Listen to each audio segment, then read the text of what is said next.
મલ્લાનામશ નિર્દૃણામ નરવરઃ સ્ત્રીણામ સ્મરો મૂર્તિમાન ગોપાનામ સ્વજનો સતામ ક્ષતિભુજામ શાસ્તા સ્વપિત્રો શિશુઃ મૃત્યુર્ભોજપતિર્વિરાટ વિદુષામ તત્વં પરમ યોગિનામ વૃષ્ણીનામ પરદેવતેતિ વિદિતો રંગમ ગતઃ સાગ્રજઃ.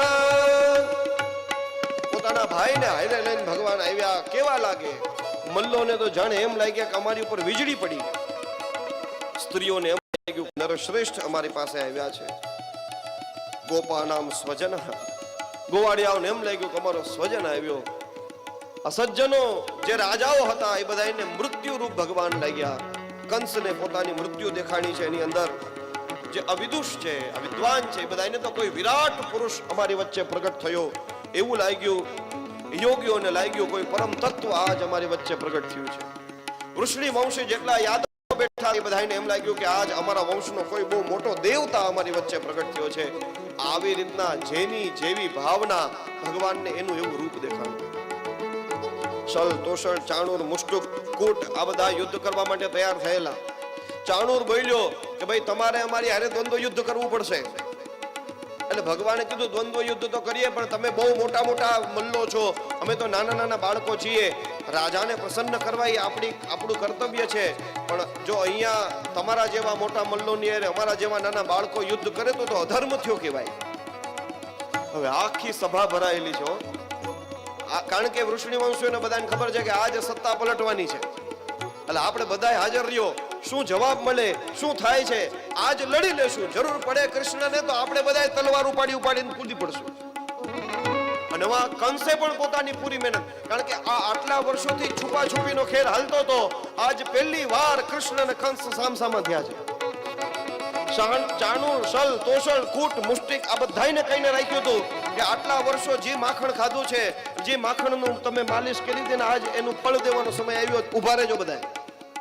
અને ચાણૂરે આમાં બળ બતાવ્યું કે હું છું, જોઈ લઈશું શું થાય. અને આ પ્રમાણે જ્યાં ભગવાને કીધું એટલે ચાણૂર કીધું ના ના તું કોઈ સામાન્ય નથી. બલશ્ચ બલિનાંબરઃ, બલવાનમાં પણ શ્રેષ્ઠ છો. કેમ? કીધું જોત જોતામાં 1000 હાથીના બળવાળા કોળી આપીને હાથીને તે હમણાં માર્યો છે. એટલે તારે મારી હારે યુદ્ધ કરવું પડશે. ભગવાન કે રાજા કઈ નહીં બોલે. રાજા કંસ મૌન થઈને બેઠા હતા. અને ભગવાને યુદ્ધ કરવાનું શરૂ કર્યું. ભગવાનની રાજનીતિ તો જુઓ પ્રભુ. માર ખાધો શરૂઆતમાં, ચાણૂર આમ કરીને ઘા કરે તો પડી જાય, ઉભા થાય આમ ખંખેર. કેમ? કીધું સભાની અંદર એ આક્રોશ જાગૃત થવો જોઈએ કે આ સભાની અંદર અધર્મ થાય છે. અને ભગવાન જે કરવા માંગતા હતા એ થયું. દાઉજીને પણ ઈશારો કર્યો તો જ્યાં લગી હું કહું નહીં ત્યાં હું મારતા નહીં કોઈને. અને થયું પણ એવું. દાઉજી પણ માર ખાય, કૃષ્ણ ભગવાન પણ માર ખાય. આ થયું ને એટલે સભાની અંદર અવાજ ઉઠ્યો, આ સભાની અંદર અધર્મ થાય છે. ભગવાન કે હવે બરોબર, હવે જાય ગઈ પ્રજા. ભગવાને દાઉજીને ઈશારો કર્યો, બસ આપણે આટલું જ જોતું. પ્રજા ખાલી બોલે તો ખરી કે અમારી યારે અધર્મ થાય છે, એના અધર્મનો નાશ કરવાનું કામ તો મારું છે. અને એમ કરીને ભગવાને જોત જોતામાં ચાણૂર, શલ, તોષલ, કૂટ, મુષ્ટિક આ પાંચેય મલ્લોનો ઉદ્ધાર કર્યો છે. હવે તો કંસને ખબર પડી કે મૃત્યુ જ છે અમારી માટે.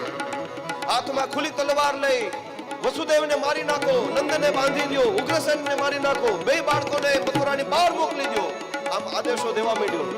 હવે કોણ માને? ભગવાન દોડીને ચડ્યા છે ઊંચા મંચની ઉપર.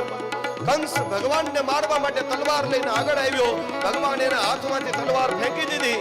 કંસ મામાને ઉપાડ્યા છે અને ઉપરથી નીચે ફેંક્યા. આખા વિશ્વનો ભાર લઈ ભગવાન કંસની ઉપર ચડ્યા છે. કંસનો ઉદ્ધાર કર્યો. જય ઘોષ થયો. બોલીએ શ્રી કૃષ્ણ કનૈયા.